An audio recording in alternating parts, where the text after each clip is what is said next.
papers in here. We put it on the plate, and that's what we all got. One of these things. Oh, no, thank you. Crap. So you ready? Okay, this story is when I was a little girl, and it's for our mother. When I was a little girl, I had a Christmas I will never forget.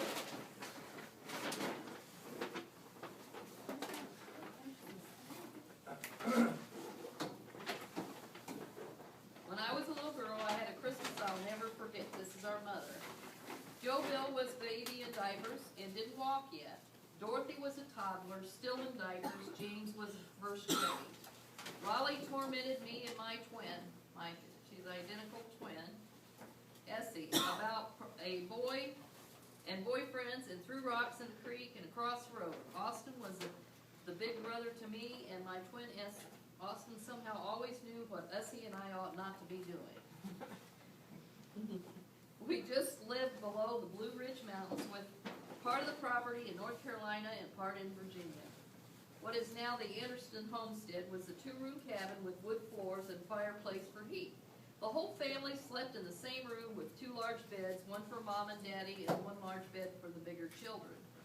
Daddy built a trundle bed that fit under our bed for Dorothy, James, and Joe Bill. My best memories of my daddy are him sitting in the front window with his Bible, reading quietly and praying, and of our Christmas times. Daddy was such a kind, gentle man that he couldn't stand for anyone or any animal to be harmed. He allowed no speaking ill will of anyone. Wow. Pretty powerful. If someone talked badly of another, he'd quietly say, I don't think we ought to be talking like that. He said it very gently, very quietly. He would say, I don't think we ought to be talking like that. Daddy worked farming, tilling the fields, and grubbing trees, cutting down trees is what that is. The crops were canned every year for the winter. Daddy had an old red mule named Laverne that the family used with the wagon he built to drive into town for sugar or items we could not make.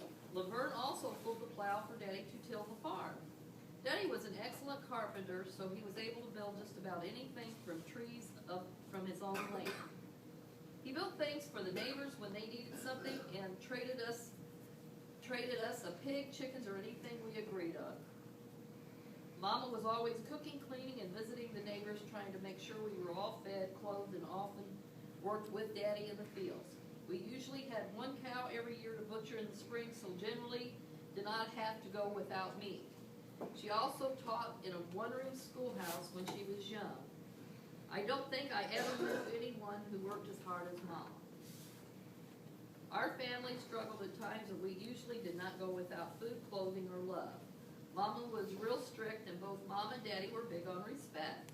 Mama made all of our clothes. The older kids noticed that year that things were getting a little lean because Essie and I had to keep wearing the same dresses 2 and 3 weeks at a time, even though we had grown out of them.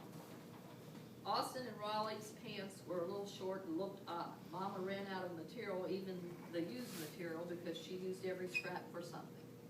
As I remember, there was snow everywhere that year. It was so beautiful to see the mountain with green and blue colors showing through the snow in the sunlight.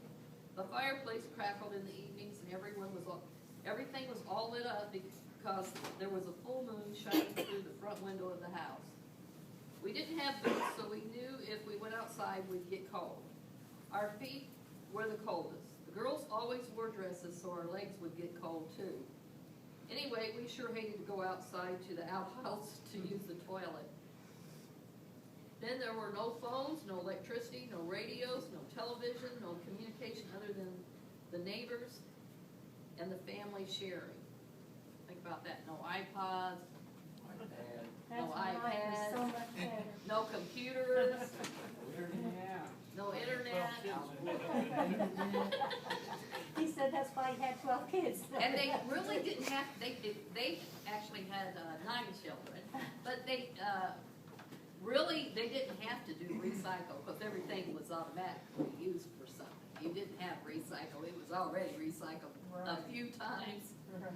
When Daddy went into town once a month, he sat with friends at the neighbors, men in the radio down the Mayberry General Store for news.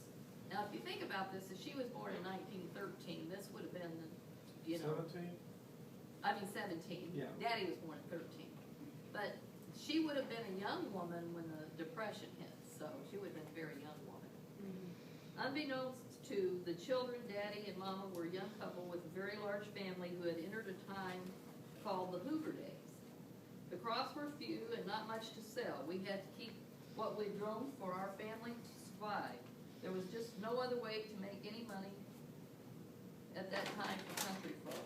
When Daddy went to town, he would listen on the radio with the neighbors to the sad stories of the homeless standing in soup lines and about the state the country was in. Sometimes we'd pray for them when our food was blessed. Every year for Christmas, each of us 6 children would get one of Mama's pie tins and put it under the pine tree that Daddy cut down a few days before Christmas. Mama would string popcorn for the tree. We children made Christmas chains out of old wrapping paper and school papers Mama saved. Santa would put 1 orange, 1 apple, 3 nuts of some kind, and 1 red striped peppermint stick candy in our pie tin for Christmas morning.